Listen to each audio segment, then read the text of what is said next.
విజయవాడ సుందరయ్య నగర్లోని ఓ ఇంట్లో గ్యాస్ పేలుడు సంభవించింది. దీంతో ఇల్లు పూర్తిగా ధ్వంసమైపోయింది.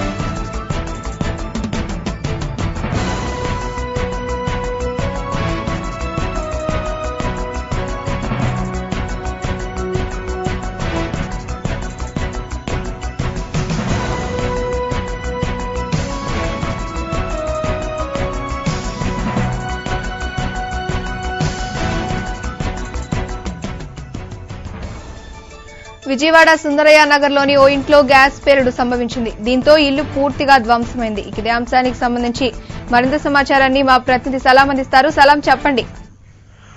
మౌనిక, ఏదైతే ఈ రోజు మావోయిస్టుల బంద్ నేపథ్యంలో పోలీసులు మొత్తం చాలా వరకు అప్రమత్తమై ఉన్నారు. అయితే అనూహ్యంగా ఈ రోజు తెల్లవారుజామున 5 గంటల నుంచి 6 గంటల లోపు విజయవాడ పైకాపురంలోని సుందరయ్య నగర్ లో పేలుడు సంభవించడంతో పోలీసులు ఒక్కసారిగా అప్రమత్తమయ్యారు. ఏదైతే పేలుడు సంభవించిందో ఆ ప్రాంతానికి పోలీసులు అలాగే ఫైర్ వాళ్ళు కూడా చేరుకొని ఎమ్మటినే పరిశీలించడం జరిగింది. ఏదైతే ఇల్లు బాగా పాక్షికంగా ధ్వంసం అయిపోయింది. అక్కడ పక్కనే ఉన్న కారు ధ్వంసమైంది, రెండు ద్విచక్ర వాహనాలు ధ్వంసమయ్యాయి, అలాగే ఇద్దరికి గాయాలయ్యాయి. ఏదైతే ఇంటి ఓనర్ ఉన్నారో పద్మారావు, అతనికి ఒళ్ళు మొత్తం కాలిపోవటం, అలాగే పని మనిషి వేరుస్తున్న లైట్ వేయటంతో గ్యాస్ లీకేజ్ వల్ల ఈ ప్రమాదం సంభవించిందని చెప్పి పోలీసులు ప్రాథమికంగా నిర్ధారించారు.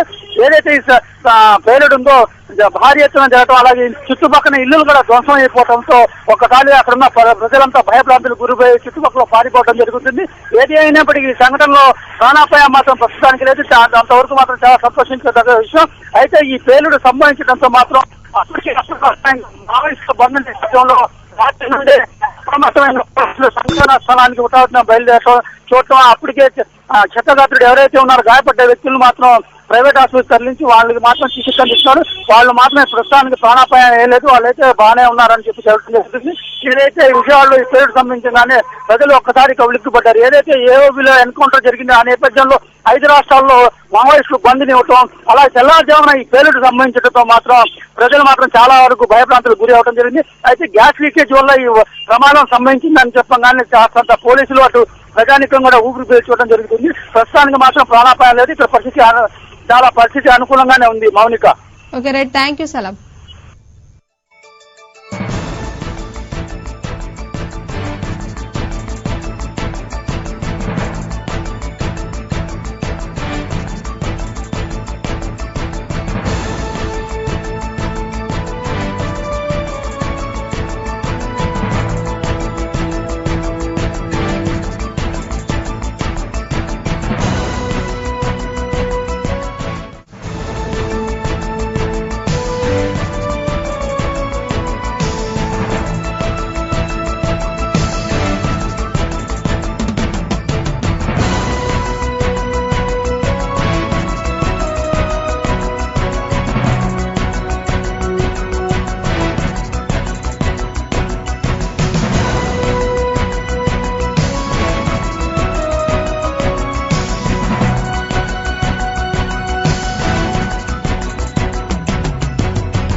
విజయవాడలో సుందరయ్య నగర్లోని ఓ ఇంట్లో గ్యాస్ పేలుడు సంభవించింది.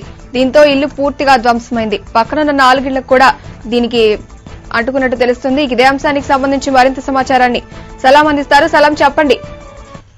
మౌనిక, ఏదైతే ఈ తెల్లారుజామున 5-6 ఆ ప్రాంతంలో పాయకాపురంలోని సుందరయ్య నగర్ లో పేలుడు సంభవించింది. దీంతో ప్రజలు అక్కడ చుట్టుపక్కల ఉన్న ప్రజలు మాత్రం చాలా వరకు భయభ్రాంతులకు గురయ్యారు.